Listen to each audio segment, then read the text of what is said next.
Guaymas. Él es médico, virólogo, epidemiólogo, experto en virus respiratorios y además es profesor e investigador de la Facultad de Medicina y del Centro de Investigación de Ciencias de la Salud de la Universidad Autónoma de San Luis Potosí. Con todo esto, doctor, usted es el más indicado para poder platicar sobre este tema que hemos puesto sobre la mesa, ya casi para terminar este 2021. Buenas tardes, bienvenido. Buenas tardes, Michi, muchas gracias por la invitación. Muchas gracias a usted.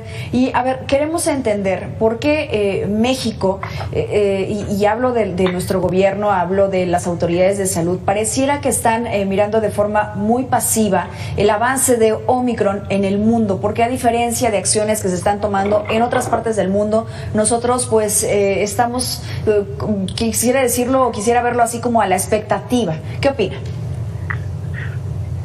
Bueno, así ha sido la respuesta a lo largo de toda la pandemia del gobierno mexicano.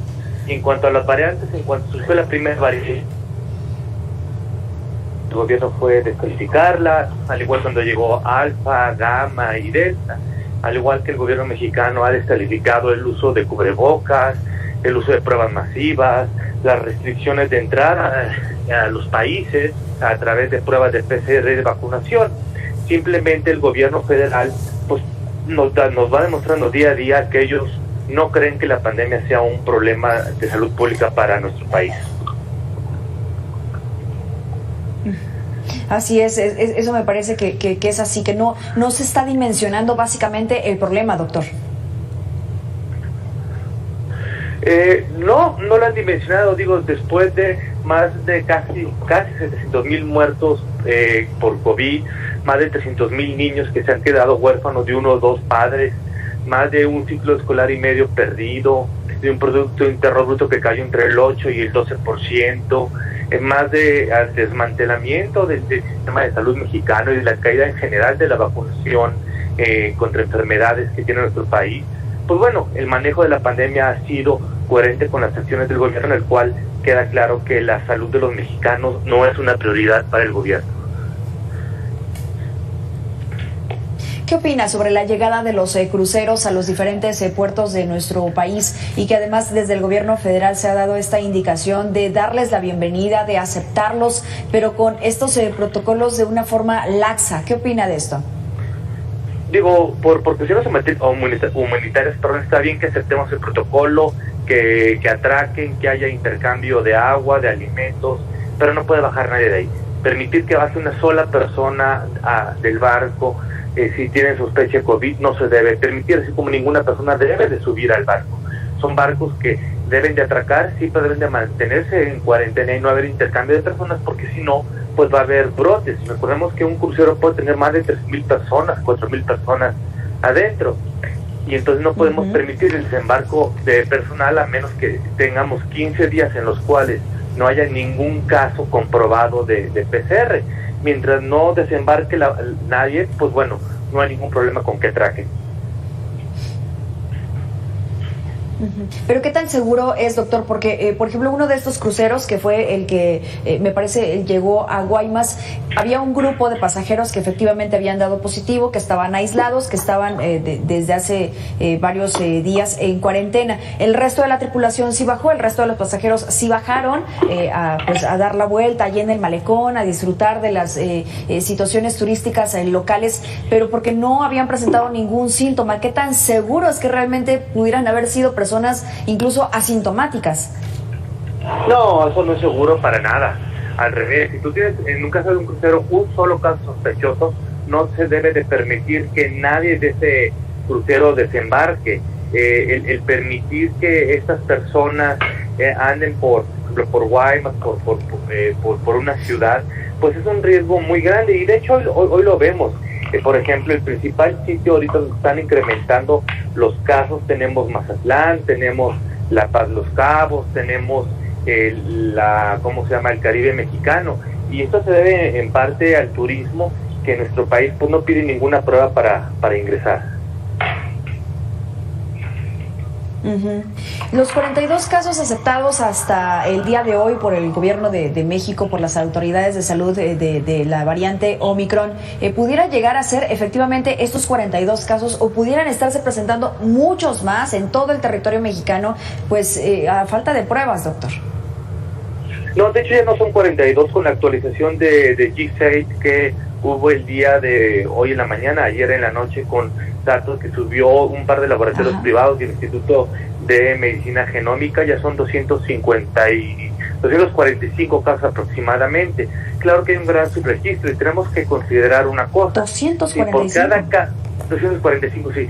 Si por cada caso en nuestro país ya tenemos estimado que hay 30 infectados, ¿sí? Pues probablemente sea un número similar por Omicron. Entonces, esos 245, pues habrá que multiplicarlos por 30 y aún así nos quedaremos cortos, porque estados como Baja California Sur, como Sinaloa, como Ciudad de México, como Quintana Roo, y están teniendo un crecimiento en sus casos típico de Omicron y fuera de cualquier proporción en cuanto a su velocidad.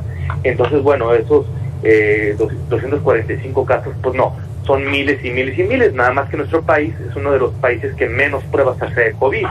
El 99% de los países de este planeta y el 85% de los países del continente americano hacen más pruebas que México.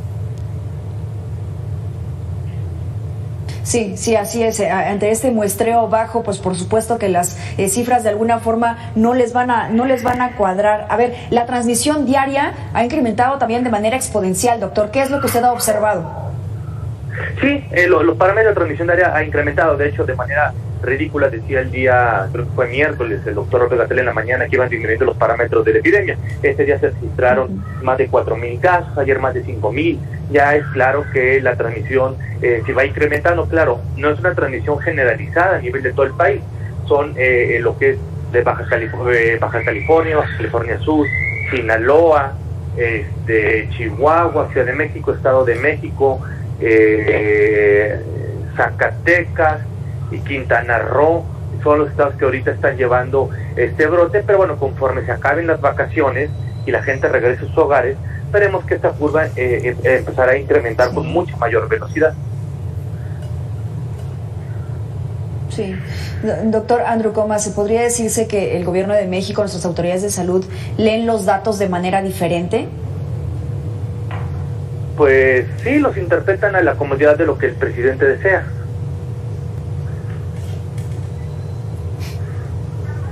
Así, básicamente, no hay más, no hay más que decir, básicamente, ante eso, ante la evidencia científica, ante los números que no mienten, pues la interpretación es completamente diferente, como en realidad lo podemos hacer todos. A ver, doctor, también en esta investigación que usted realiza, en la observación, en el conocimiento que usted tiene y las características que conocemos hasta ahora de Omicron para nuestro auditorio, si tenemos tal o cual síntoma, ¿qué debemos de hacer? Omicron y Delta tienen sintomatología muy similar, que se caracteriza por un cuadro respiratorio de vía superior, dolor de cabeza, congestión nasal, escurrimiento nasal, dolor de garganta, picor de oído, que es un cuadro intermitente. A lo largo del día me voy sintiendo bien o mal y a lo largo de los días, y que es una gripita leve inicialmente. Cualquier persona que tenga estos síntomas, hasta no demostrar lo contrario, es coronavirus. Y luego del quinto a séptimo día tendrá 3 panoramas este paciente. Un panorama es que se resuelva la infección y ya no pasa nada. Un segundo panorama es que empiece con neumonía, sí, que dependerá de si está vacunado o no está vacunado, qué vacuna, hace cuánto tiempo, qué factores de riesgo. Y el tercer panorama es que no desarrolle neumonía, pero desarrolle las secuelas del COVID, o lo que nosotros denominamos como COVID largo. Exactamente, sí. Y aquellas personas que incluso no han presentado síntomas severos, pues lo que viene después, en los siguientes meses, no sabemos exactamente cómo se va a comportar. Y esta situación, bueno, pues es muy preocupante. Estamos en temporada vacacional. Vemos no solo los espacios turísticos, sino también lugares como los cines, el doctor, como los salones de fiestas, también repletos, y que me parece que lo último que cabe es la prudencia. Es que no, la prudencia no va a caber dentro de la población cuando ven que la cabeza del gobierno tanto federal como de los gobiernos estatales, minimizan la epidemia, dicen que no pasa nada, que no es necesario cancelar eventos, que no es necesario usar el cubrebocas, que no es necesario hacerse prueba, que la infección es leve y es una gripita, porque es lo que ha estado diciendo el gobierno. Claro, hay que recordar que el presidente actual llegó con más de 30 millones de votos. ¿Esto qué quiere decir? Que pues seguramente esos 30 millones de votos, estamos hablando que son pues unos 60 o 70 millones de personas que lo apoyan fielmente y van a seguir lo que él diga. Y entonces, pues por eso México nunca ha podido cortar la cadena de transmisión, porque siempre, tenemos una mayoría de población que sigue las ocurrencias del presidente. Doctor Andrew Comas, muchísimas gracias por compartir con nosotros y por adelantado, aunque falte un día, esperemos que tengamos todos un feliz inicio de año.